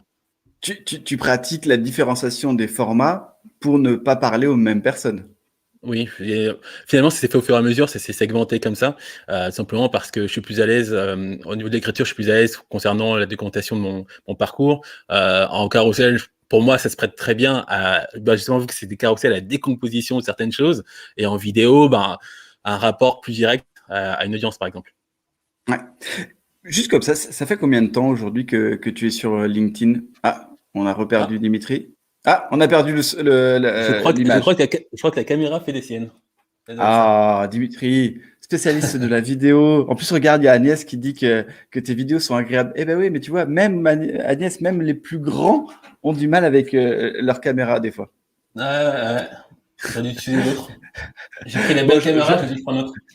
je remets quelques commentaires en attendant. Fabrice, Fabrice, tu iras voir tes messages en privé au lieu de me mettre des commentaires, s'il te plaît. Mais oui, Fabrice Dimitri surfe sur la nouveauté et il a raison. Il a raison. C'est ce que j'ai dit tout à l'heure. Moi, j'ai vu des personnes utiliser les mêmes animations de Tim Gray. Hein. Il a un site, hein, n'hésitez pas si vous voulez aller utiliser ces animations. Il existe un site où il les répertorie et où il les vend. Et honnêtement, en tout cas, de ce que j'ai vu, ça n'a pas fonctionné. Ça n'a pas fonctionné, en tout cas, comme Dimitri. Dimitri, encore une fois, il a plus de 20 000 personnes qui le suivent. Il a une caisse de résonance énorme. Ça lui a fait un joli coup de pub, hein, c'est sûr, ça on peut pas se le cacher. Mais c'est ce que je vais demander à Dimitri quand il sera là. Est-ce que c'est utilisable pour chaque personne? Et est-ce que le fait, maintenant que tu es là, Ouais, je suis là, mais la caméra fait des siennes. Ah mince, bon c'est pas grave. Yes. Est-ce que le fait de l'avoir vu et que tu aies mis aussi un gros coup de projecteur sur ce type d'animation, est-ce que tu penses que d'autres personnes peuvent aujourd'hui utiliser cette animation sur LinkedIn? Est-ce que ça a un intérêt? Concrètement, oui, c'est un peu l'idée. De toute façon, je crois que j'ai posé une question simple, c'est est-ce que ça vous intéresse d'avoir ce type d'animation sur LinkedIn? Oui. C'est vraiment pour tester l'appétence pour ce type de format, très clairement. Oui. Après, ça a fonctionné. Pour moi, ça fait que valider l'appétence pour ce type de format. Mais voilà, encore une fois, moi, je reste dubitatif concernant ce format. J'adore, hein, en tout cas, les premières fois que je l'ai vu, j'ai beaucoup aimé. Mais je pense que on en revient un petit peu à la qualité vers la quantité, ou en tout cas, est-ce qu'il faut faire du divertissement ou de l'information? Je pense que trop de ce format va lasser les gens. Voilà, moi, je le pense honnêtement. Je le redis, j'en ai vu d'autres utiliser ces mêmes animations. Ça n'a pas eu cet effet, quoi, parce que l'attrait de nouveauté est passé. On sait que ça existe. Ça existe déjà en plus depuis quelques temps sur d'autres réseaux sociaux. Est-ce que des personnes, alors je parle des personnes assez influentes qui ont des réseaux assez importants, quand tu as un petit réseau, oui, ça peut faire son effet. Voilà, est-ce que tu as envie de retester sur ta communication, de le refaire? Pour être intéressant de voir. Oui, concrètement, je vais la tester pour en connaître les limites, tout simplement, voir ce qui fonctionne pas. De toute façon, si tu regardes, c'est long et c'est embêtant surtout sur LinkedIn. Si tu regardes ce que je propose, c'est toujours des itérations d'une base que j'ai voulu mettre à flot, tout simplement. Ouais. À chaque fois, j'arrête, je connais tes limites. Et en fait, compte, tout l'intérêt de faire ça, c'est que finalement, mon profil est un profil test qui me permet justement d'appliquer ce type de stratégie chez mes clients. C'est tout l'intérêt de mon profil. Non, c'est pour ça que ouais. dès le départ, je documente en fait. Je documente tout justement pour qu'on puisse tester les choses et que les personnes qui sont par exemple social media manager puissent appliquer ce type de recettes chez leurs clients quand c'est pertinent. Ok. Avec tes clients, c'est uniquement sur LinkedIn ou tu vas aussi sur les autres réseaux? Je travaille principalement, vu que je suis plutôt dans un univers plutôt corporate, B2B, principalement sur LinkedIn et Twitter. Un peu de Facebook, notamment pour la publicité. Et Instagram très peu finalement dernièrement, vu que ça s'y prête pas trop. À part pour la publicité évidemment, mais je suis pas spécifiquement sur Instagram. J'utilise Instagram comme canal de publicité. D'accord. En tout cas, c'était très intéressant de revenir sur cette publication. Mais voilà, moi, ce qui m'a le plus choqué, c'est quand tu m'as dit, voilà, des personnes te demandaient des devis pour cette animation, alors que tu as cité la personne et que si tu vas sur son profil, il y a vraiment le lien vers le site internet. Hein. Moi, c'est ce que je t'ai dit directement. Je pense que j'étais un des premiers à commenter. Je l'avais vu. Effectivement, lui aussi a eu des chiffres. Mais je crois qu'il en avait déjà fait il y a quelques mois. Ouais, par exemple, la vague, je crois qui s'étend sur le post, ce genre de choses. Concrètement, je pense que ce type de post, enfin, ça existe déjà. Enfin, c'est comme d'habitude, en fait. C'est des choses qui existent déjà sur Facebook ou Instagram, par exemple, et qui arrivent 2 ans plus tard sur LinkedIn. C'est pour ça que le côté nouveauté est finalement principalement lié, non pas au format, mais à la population qui est sur LinkedIn. Alors, ça tombe bien parce que ça me fait penser à quelque chose que je voulais voir avec toi. On entend, et tu vas voir pourquoi je le dis, on entend de plus en plus de personnes dire que LinkedIn se Facebookise. Qu'en penses-tu? Facebookise parce que on a un peu l'habitude de dégrader Facebook, mais il évolue. Et si LinkedIn évolue, c'est bien parce que d'une part, il y a des nouvelles personnes qui arrivent sur la plateforme qui apportent évidemment leur culture, leurs habitudes, et d'autre part, il y a un besoin de diversité, évident. Quand on n'a que des posts hyper corpo toute la journée, même la personne qui est là pour le travail a besoin de se divertir. C'est là où justement une chair au bottom tire son épingle du jeu, où elle est entre l'entertainment et fait de l'infotainment en fait, entre les deux. Oui, c'est ça, effectivement.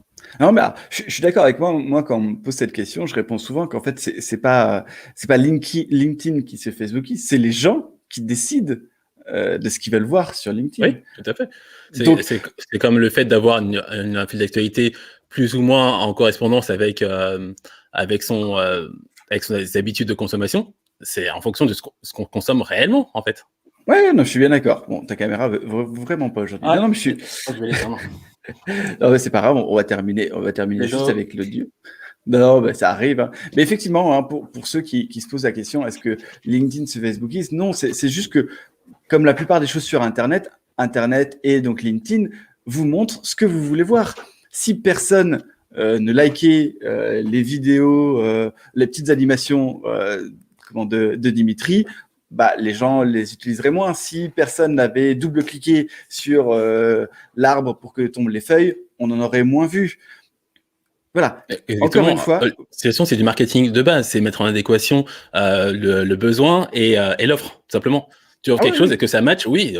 Si ça match, c'est qu'il y a une appétence derrière. Du coup, tu t'envoies quoi, naturellement. On peut pas être contre, comme tu le dis. Si les gens aiment, on peut pas être contre. C'est affreux de dire ça. Et comme tu le soulignes aussi. Par exemple, moi, un de mes seuls réseaux sociaux, c'est LinkedIn. J'ai arrêté Facebook, Instagram. Voilà, je préfère consommer du LinkedIn. Et je n'ai rien contre un peu de divertissement sur LinkedIn. Après, est-ce que je l'utiliserai pour moi? Peut-être. J'avoue que ta vidéo m'a donné quelques idées. Ou en tout cas, c'est pas ta vidéo qui m'a donné quelques idées. C'est ce qui se passe en ce moment sur LinkedIn quand tu parles d'infotainment ou même de divertissement. Je me suis dit pourquoi pas essayer, et vous verrez ça d'ici quelques temps, de trouver comment attirer. Bah, tu sais que j'adore les teasers. Comment attirer l'audience. Pas forcément une audience service, une audience business, mais comment se faire un coup de projecteur. Et j'ai quelques idées. Alors, en fait, c'est faux parce que je dis que le seul réseau social que j'utilise, c'est LinkedIn. Non, il y en a un autre qui est pas beaucoup utilisé en France, mais toi, je sais que tu connais. Et je sais qu'il y en a pas mal qui l'utilisent sans le dire. C'est Reddit. Ah oui, j'y suis tous les jours sur Reddit, pour le coup. Et pourquoi tu es sur Reddit? Ça m'intéresse. Parce que j'ai des hobbies, et ces hobbies sont pas très représentés en France. Du coup, je suis à l'international, sur le global. Par exemple, tout ce qui est clavier mécanique, tout ce qui est drone, etc. Sont des hobbies qui sont des hobbies de niche. Du coup, les communautés sont là, eux aussi sur Discord, par exemple. Ouais.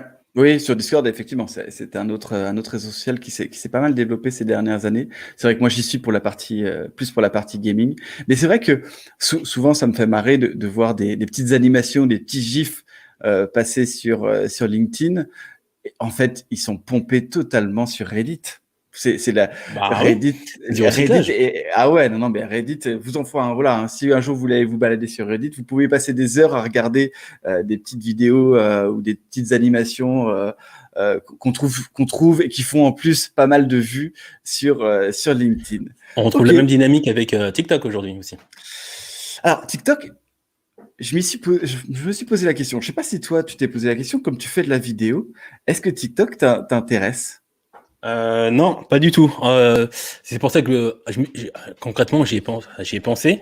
Ouais. Et c'est pour ça finalement que je me suis mis sur YouTube parce que ce que je veux proposer n'est pas du tout en adéquation avec le fait de proposer des petites vidéos de 5, 10, 15 secondes, 30 secondes. L'idée, c'est de continuer sur cette dynamique d'écriture et de Mm. progression narrative.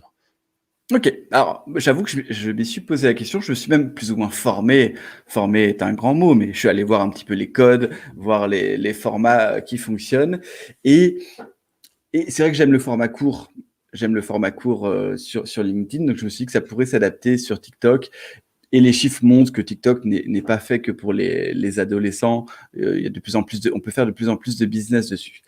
Mais à ce Ouais. moment-là, en fait, c'est à ce moment-là où j'ai eu le droit de faire des lives et je me suis posé la question, parce que je peux pas tout faire, hein, je suis tout seul, j'ai pas d'équipe, déjà faire de la vidéo sur LinkedIn et après choisir un autre format. Ah, te revoilà. Ouais, Et je me bah, suis posé la question, est-ce qu'il fallait que j'aille sur TikTok, mais avoir une communication de masse, parce que TikTok, par rapport à LinkedIn ou même à YouTube, on est sur, idéalement, de ce qui se dit, plusieurs vidéos par jour pour que ça performe.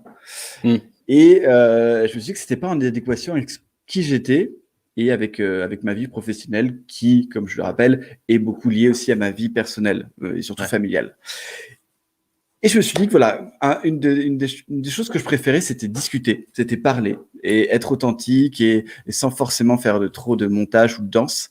Et j'ai préféré aller vers le live parce que je trouve que ça me permet d'avoir des discussions et de découvrir des personnes et d'avoir un lien que je n'aurais pas sur TikTok parce qu'on est encore sur du paraître, sur des petites choses, même si je pense que ça peut rapporter du business à certains. Hmm. J'ai préféré faire du live Et pour toi, et est-ce que ta cible est sur TikTok ou est-ce que tu as pu identifier une micro-niche de cible sur TikTok qui pourrait t'intéresser aussi? oui, oui, parce que moi, un peu, j'ai fait un peu, je suis allé me renseigner. Le truc très con, hein. J'ai tapé LinkedIn sur TikTok. Je sais pas si tu as déjà testé. Ouais, ouais. Ah, ça Ouais, fonctionne. j'ai vu Jean-Pascal. Alors, ouais, moi, je fais comme toi. Je vais pas voir les Français, je vais voir les Américains. Ouais, Et ouais, en France, c'est mais si, enfin, c'est con, mais si ça existe aux États-Unis, il y a de grandes chances que ça arrive en France. ouais, mais peut-être dans 2 ou 5 ans. Ouais, mais si t'es le premier dessus. Ouais, bah, tu vas être longtemps premier dessus et après tu peux qu'espérer attraper la vague, au passage, mais c'est pas dit. Ouais, non, j'avoue. Mais non, ouais. Au final, je me suis dit non, c'est trop de boulot. Je pense que la cible est pas forcément très présente dessus, Mmh. même s'il y a du monde, hein. Mais en tout cas, voilà, Jean-Pascal, peut-être qu'il viendra nous en parler sur ce live. Apparemment, il a des résultats lui sur LinkedIn. Donc, Ouais, je confirme. C'est, sur TikTok. un des seuls comptes, français, en lien avec LinkedIn côté professionnel et cetera, que je regarde régulièrement justement pour voir comment ça progresse et s'il y a des retours. Il fait des tests à ma place. C'est ça qui est Ouais, intéressant, mais il faut. concrètement. Ouais, et on est d'accord qu'il faut s'inspirer de la concurrence. Bah oui, en plus on est même pas concurrents, c'est ça qui est bien, hein, c'est qu'il fait Non, non, non. vraiment il fait vraiment le taf, on va dire d'un acteur B2B qui est sur TikTok. Hmm. Ah tiens, il y a une question que je connais pas du tout. Tu connais ça? Es-tu sur du Cherry Red?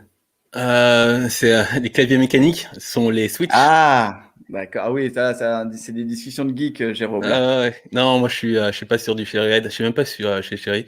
Je suis chez, Kyle, heu, les Navy, les Clicky, les ceux qui font vraiment beaucoup de bruit.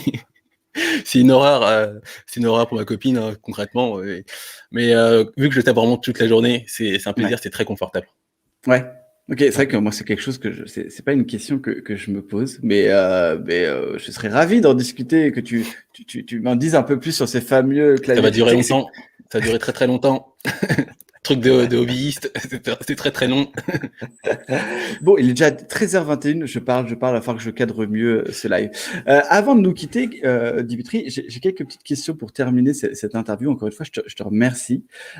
Premièrement, si tu avais un conseil à donner à quelqu'un qui se lance sur LinkedIn, un seul conseil, ce serait lequel? Discute. C'est un réseau social.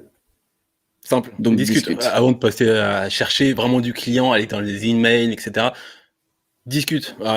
Comme je dis toujours, LinkedIn, comment on appelle ça?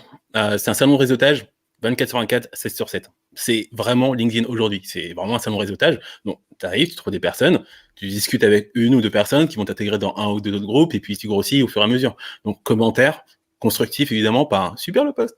Un commentaire constructif, quelqu'un va rebondir dessus, tu vas passer peut-être en privé avec cette personne-là. Cette personne-là va te recommander quelqu'un d'autre parce qu'elle a besoin de ses services, etc.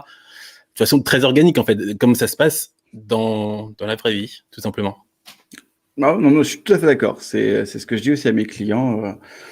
Poster du contenu sans discuter avec d'autres personnes, ça ne fonctionnera pas. C'est aussi un principe de réciprocité.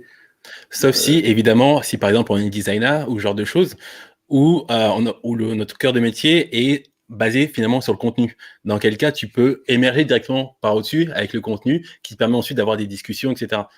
Ça dépend des contextes, des domaines. D'accord, mais c'est plus dur et c'est plus, comment dire, c'est moins sûr sur le long terme. Je pense que la stratégie de discuter, mais peu importe, de discuter de tout et de rien, d'apprendre à découvrir les gens et même ce que j'aime mes clients, discute avec ce que tu penses être ta cible avant de commencer à essayer de vouloir lui vendre quelque chose.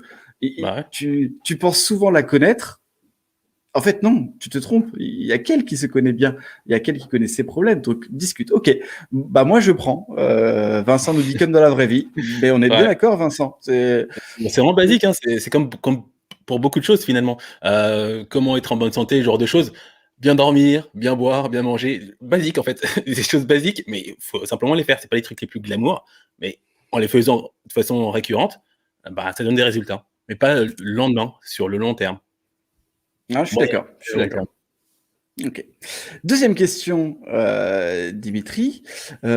Aurais-tu un compte à partager, une personne à nous faire découvrir, que ce soit sur LinkedIn ou sur un autre réseau social? Vu que je suis plutôt dans une sphère social media, indépendant, etc., la chaîne YouTube, du coup, de Chris Do, D-O, qui sa chaîne ne s'appelle pas comme ça, c'est sa boîte, du coup c'est plutôt design, qui est The Future. D'accord. The Future. Parce qu'il y a absolument tout ce qu'il faut dessus. Ils font des jeux de rôle clients, prestataires, ils donnent toutes les informations qu'il faut pour démarrer son activité. Il y a vraiment énormément de contenu. Après, il faut trier, évidemment, ce dont on a besoin, mais il y a des petits et il y a tout. Concrètement, il y a vraiment tout. Ça fait des années qu'ils produisent et c'est extrêmement qualitatif, tant sur le fond, mais aussi la forme. C'est très, très beau. Ok, parfait. Et dernière petite question, et là c'est plus personnel. À quoi tu joues en ce moment? À quoi je joue? Je joue à récupérer mon temps. Bon, en ce moment, ça charbonne sec. Sinon, là, je suis sur Cyberpunk 2077. J'ai pas encore terminé. Je vais être à 60 heures, mais j'ai vraiment pas terminé le truc. Je suis du genre de joueur qui aime bien ce type de jeu parce que il va prendre le temps, il va rentrer dans toutes les petites maisons, il va aller parler aux personnes, etc. Qui s'immerge énormément dans le truc. C'est un peu comme le jeu précédent du studio, The Witcher 3, où pareil, j'ai dû faire 60 heures et avoir fait 10% du jeu parce que je fais peu de jeux par année, mais ce sont des jeux généralement qui ont un univers très profond et que je consomme pas énormément de contenu jeux vidéo ludique, sauf si il y a vraiment un univers très particulier. En gros, t'aimes pas ce qu'on appelle les jeux couloirs, où tu suis une ligne directive et non, tu passes d'un point. C'est pas ma cam. Faut que je puisse m'asseoir sur un banc, discuter avec des gens, m'immerger réellement, quoi. C'est un peu comme à l'époque sur Warcraft. J'adorais Warcraft parce que l'univers était très large et on rencontrait des gens, on chattait, on échangeait. Parfois, quand tu dis Warcraft, partait même pas. World of Warcraft, pardon. Ah. Où justement, on passait du temps simplement à chiller, plus qu'à faire des donjons, etc. Ah non, mais ça, je suis d'accord. Moi, j'ai fait du RP sur World of Warcraft, autour d'une table faite par un mage. Alors, pas à Hurlevent, parce que moi, j'étais la Horde. T'étais quoi? T'étais un elfe? T'étais un nain? Un humain? Un elfe. Un elfe. Ah. Non, je suis un orc. Donc, ok, d'accord. Donc, plus PC que console. J'ai toujours été plus console, parce que j'ai grandi avec une Game Boy dans les mains. Après, je suis passé sur Ouais. PlayStation et j'ai toutes les PlayStation. Sauf la PS5, rupture de stock, hein, si quelqu'un m'entend. Ok. Mais depuis qu'en fait, compte que je fais beaucoup de montage, j'utilise mon PC pour jouer. Parce que du coup, machine de montage, Ouais, t'as carte besoin, graphique, oui. un gros processeur, du coup, ça fonctionne très bien pour le jeu vidéo. Ok. Eh ben, merci beaucoup, Dimitri, pour tout ça. Tout le plaisir est pour moi. Et on repassera un jour, on parlera un petit peu de gaming. Alors, bon, Pas de souci. normalement, j'avais prévu une petite rubrique sur le gaming, mais bon, il est 13h30. Je sens que les gens, ça va les fatiguer. Donc, avant de quitter, dans le chat, si vous êtes encore là, hop, on va revenir avec mes animateurs. Dans le chat, s'il y en a qui sont encore là, est-ce qu'il y en a qui veulent passer, nous faire un petit coucou, qui veulent passer, débattre, donner en tout cas leur point de vue sur le qualité vs quantité? N'hésitez pas à vous manifester. Je vois qu'il y a encore Aurélie. Aurélie, elle est à fond. Aurélie, Agnès, Vincent, voilà, Christophe. S'il y en a qui veulent passer, n'hésitez pas à Donne leur avis vous, sur le live. Qu'est-ce qu'ils hein pensent du live? Exactement, tout à fait. Qu'est-ce que vous avez pensé de Exactement. ce live? Qu'est-ce que si vous avez Charlie, des idées à donner, on prend. j'aime l'e-sport. Ouais, Jérôme, on pourrait en parler de l'e-sport. Ouais, je sais, on en parlera. En fait, je pense que les autres mardis, je parlerai d'e-sport. Allez, on ramène une casquette. On ramène une casquette. Ah, minorité. Bon, bah, on va mettre Alors, la grande- ici, c'est le premier qui dégaine qui gagne. Hein. Du coup, il faudrait que tu fasses aussi un live sans casquette, attention. La petite surprise, le petit teaser, qu'est-ce que j'ai... Ouais, quand je serai allé chez le coiffeur. Ouais, je pense qu'on a la même logique. Oui, j'ai vu avant le live. J'ai vu. Ouais, il y a de quoi. Oui, Harry. J'ai de la masse à cacher. Allez, hop. En attendant, pour répondre à Harry, oui, tu peux très bien te lancer sur YouTube avec un iPhone Pro et un micro ROD. Tout dépend du Grave. contenu que tu vas produire. C'est pas la technique, ça vient après. Alexandre, On l'invitation revient est envoyée. par exemple, un Antoine BM, par exemple, il a commencé à peu près comme ça. Ouais. Et ça fonctionne très bien. Tout Exactement. dépend le type de chaîne que tu veux lancer. Voilà. Et à qui tu veux Ouais. parler sur. Alors attention, Antoine, encore une fois, c'est souvent ça, hein, c'est qu'il y a énormément de choses derrière la chaîne YouTube. Il a des emails quotidiens, il a vraiment créé une communauté très, très, très engagée. Très engagée. Mais on voit souvent le fameux haut de l'iceberg. Exactement. C'est la fin, quoi. On compare son étape 50 avec notre étape 0. Ouais, voilà. non, c'est ça. Exactement. Moi, je vois des clients qui me disent, on oui, déniche je voulais faire comme lui. Oui, mais lui, avant tout ça, il a fait plein de choses. Il a fait plein d'erreurs. Il a fait plein de tests. Comme toi, tu peux en faire, Dimitri. Peut-être qu'on en reparlera dans 10 ans. Tu seras un grand influenceur marketing et les gens se compareront encore à toi alors qu'ils savent pas que en live, bah, tu avais des problèmes de caméra. Ouais, là, c'est la crise totale. J'en peux plus. Et tu tournes quoi? Tu fais avec. Alors là, c'est une caméra, c'est ça? Ou c'est une webcam? C'est un appareil photo, Sony Alpha 7 III. Bon, en tout cas, les gens sont plutôt contents. Aurélie nous dit que c'était chouette. Romain, merci beaucoup. Merci à toi Salut, d'être Aurélie. resté jusqu'à la fin. Agnès, toujours au top. Agnès, elle a aimé ce live. Claire nous remercie. Bah, merci à toi, Claire, d'être là. Yacine, live super. On essaye. Tranquillement. Oui. Harry, merci beaucoup à toi aussi. Laurence, elle a parfois du mal à suivre nos expressions ou les termes, mais j'ai adoré le live. Pourtant, on essaye de faire simple, mais on essaiera de faire encore plus simple. Désolé. Qu'est-ce qu'il nous dit, Jérôme? Quand tu vois ce que tu peux faire avec Filmic Pro en captation, c'est limite overkill un iPhone récent.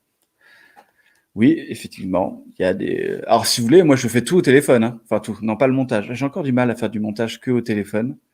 Mais t'as déjà essayé de faire du montage que au téléphone, Dimitri, toi? Ouais, c'est un carnage total.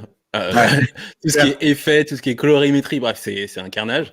Là, j'attends toujours pour mon iPad Pro le Final Cut pour iPad Pro. Apparemment, il a été annoncé l'année dernière. Oui, ce que j'avais entendu, ouais.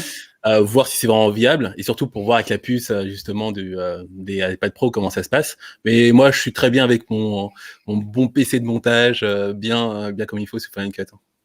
Ouais. Bah, moi, je suis pas sur Apple, mais ouais, aujourd'hui, avec des logiciels assez simples, on peut faire. Enfin, encore une fois, je fais pas les mêmes choses que toi. Je fais beaucoup plus de montage que moi. Mais je pense qu'en tout cas, pour se lancer dans la vidéo, comme je dis aux personnes, c'est pas le logiciel qui compte. Hein. C'est vraiment déjà l'envie de le faire Ouais, et clairement. de se lancer. Et de se lancer. Moi, quand je regarde mes premières vidéos, elles sont moches. Mais au moins, ça m'a permis d'à chaque fois de tester et de faire toujours mieux, toujours mieux. Alexandre, si tu es là, on t'attend. Je t'ai envoyé le lien. Faut pas cliquer sur l'image. Faut cliquer que sur le lien, Alexandre. Concrètement, pour le montage, tout ce qu'il faut au début, c'est quelque chose qui coupe, c'est tout. Faire des Ouais. prises propres et couper, c'est tout. C'est tout ce qui compte. Pas de transition, pas de surtexte, imprimer, etc. Couper, simplement.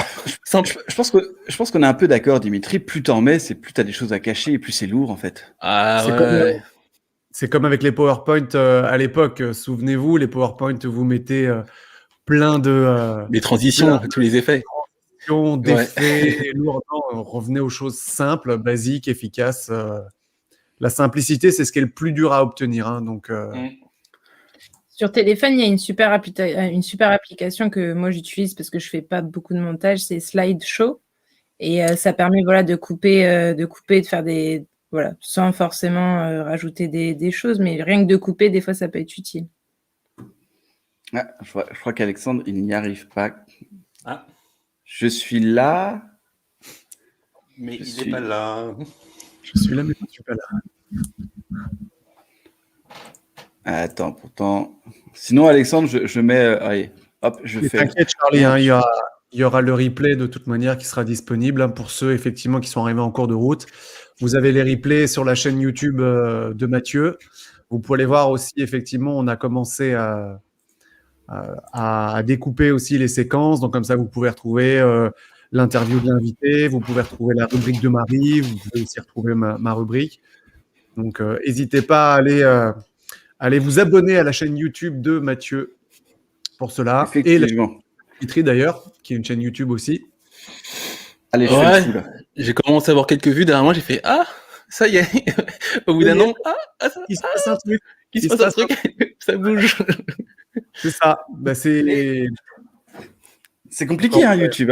Hein, comprendre comment ça fonctionne. Mais on peut changer plus tard avec plaisir, hein, Dimitri. Ouais, grave.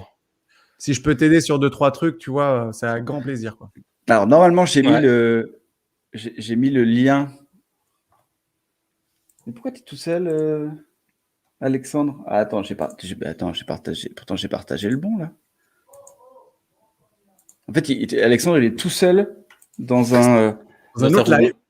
Ah non, mais Alexandre, c'est ce que je t'ai dit, il ne faut pas cliquer sur l'image. Il faut cliquer que sur le lien, parce que sur l'image, tu arrives directement et tu crées ton stream à toi, ton live à toi. Ah, ok, il a créé une room. Ouais, il s'est créé, il est tout seul. Il a de l'espace, c'est bien. Alors, normalement, j'ai mis le lien du live dans les commentaires.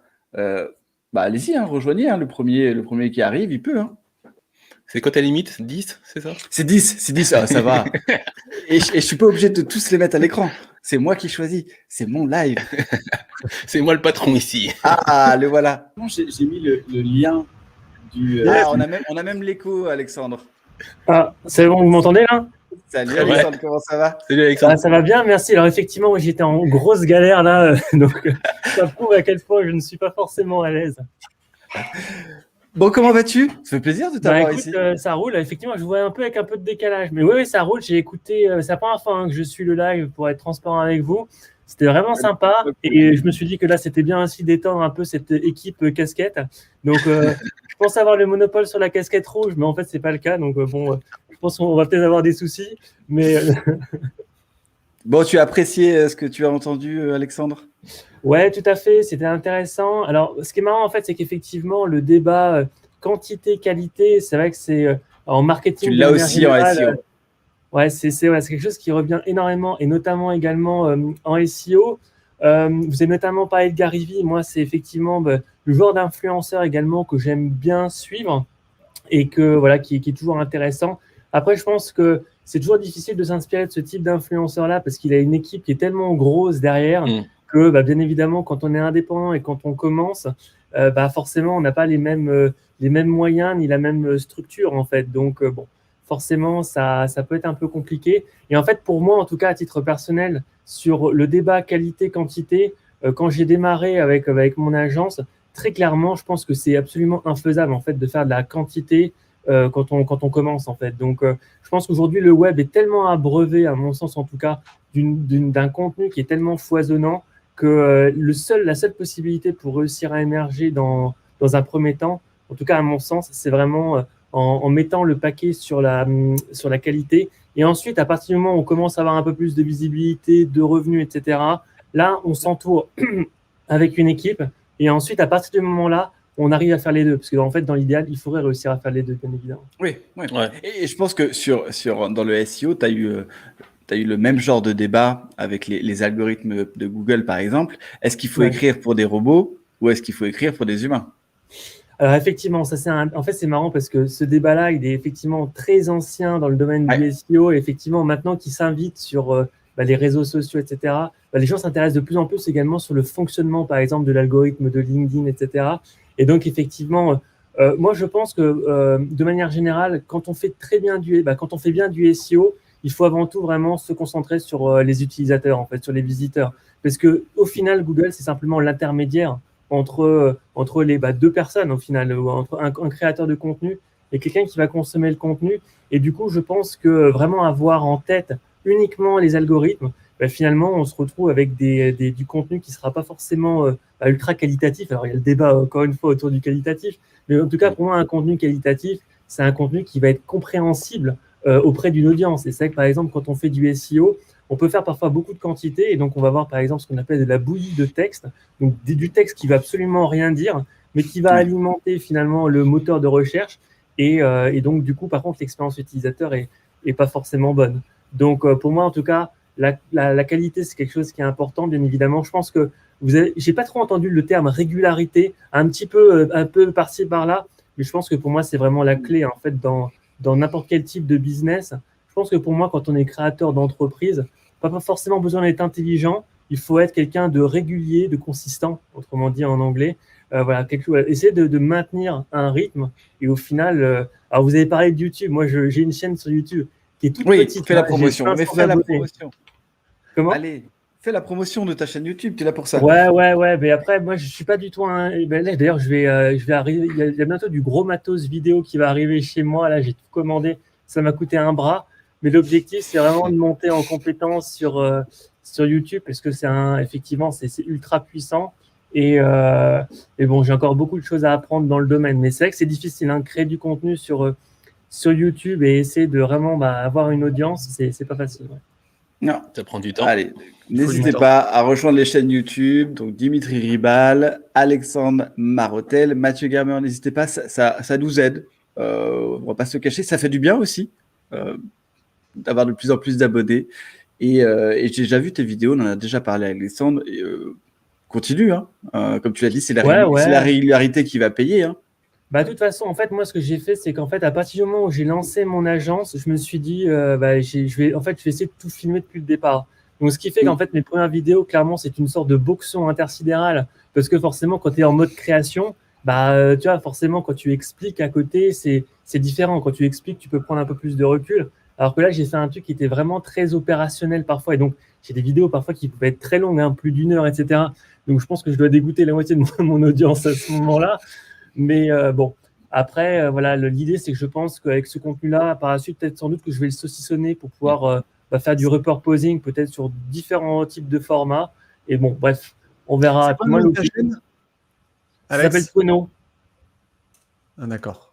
Comment ? C'est le nom de son agence. C'est le nom de mon agence, TWAINO. Non, mais très bien. Donc, là, achat de matériel. Et tu penses que ça va faire la différence ? Disons qu'après… La question piège.